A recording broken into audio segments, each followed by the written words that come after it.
நிஜமான படம் உதயகுமார் டைரக்டர். அவருக்கு அந்த கதை சொன்னாங்க, ரொம்ப நல்லா இருந்தது.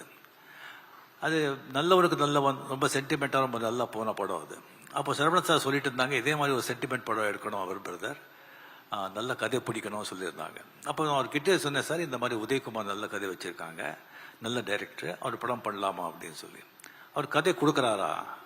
இல்லை சார், அவர் தான் டைரக்டர், கதை எப்படி பிரதர், நம்ம எஸ்பி முத்துராமன் இத்தனை படம் பண்ணியிருக்காங்க, அவரை விட்டு நம்ம பண்ண முடியாது, அது நம்ம அவர் ஆக்டிவாக இருக்கும்போது பண்ண முடியாதுன்னு சொன்னாங்க. சரி சார் அப்படின்னு சொல்லி வந்துட்டேன் நான்.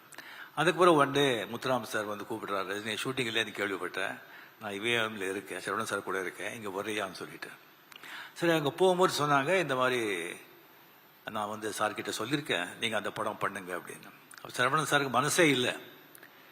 சார் முத்துராம் சார் நீங்கள் சொல்கிறீங்க, அதுக்காக நான் பண்ணுறேன், எனக்கு மனசு இல்லை, பட் எனக்காக நீங்கள் ஏவிஎம் ஸ்டுடியோவில் ஒரு ரூம் போட்டு கொடுக்குறேன், டெய்லி அந்த ரூமில் நீங்கள் வரணும், அங்கே நீங்கள் இருக்கணும், கண் முந்தாலும் நீங்கள் இருக்கணும், அப்போ தான் எனக்கு நிம்மதின்னு சொல்லி அப்போலேருந்து எஸ்பி முத்துராமன் சார் இப்போ வரைக்கும் ஏவிஎம் ஸ்டுடியோவில் ஒரு ரூம் இருக்கும். அது அவருடைய நட்புக்கு ஒரு இலக்கணம்.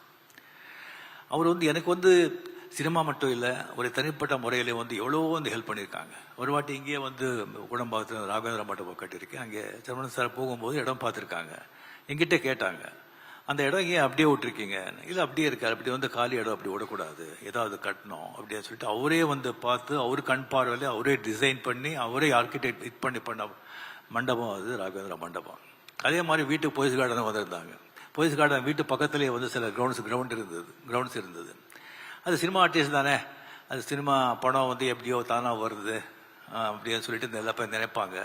ஸோ அது 2 மடங்கு வெளியே சொன்னால் பரவாயில்ல, 3 மடங்கு சொன்னால் பரவாயில்ல, 10 மடங்கு 15 மடங்கு சொன்னாங்க. நான் ஒரு 10 அடிக்கு காம்பவுண்டு கட்டிட்டு out of sight out of mind அப்படின்னு சொல்லி அதை நான் விட்டுட்டேன் நான். அதுக்கு சரவணன் சார் வீட்டுக்கு வந்தாங்க, என்ன பிரதர் அங்கே சவுரி கட்டிருக்கீங்க? நான் சொன்னேன், இந்த மாதிரி சார் கிரவுண்ட் இருக்கு, என்னோட வேலையை சொல்கிறாங்கன்னு சொல்லி. இல்லை பிரதர், அது என்ன வேலையாக இருந்தாலும் சரி, நீங்கள் வாங்கிடுங்க, அங்கே வேறு யாராவது அவங்களுக்கு டிஸ்டர்பன்ஸாக இருக்கும், இன்னும் நாளைக்கு நீங்கள் ரிக்ரெட் பண்ணுவீங்க அப்படின்னு சொல்லி.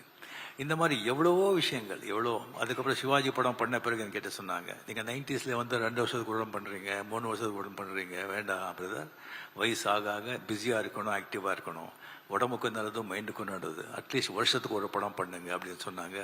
அது இப்போவும் நான் அது பண்ணிகிட்ருக்கேன்.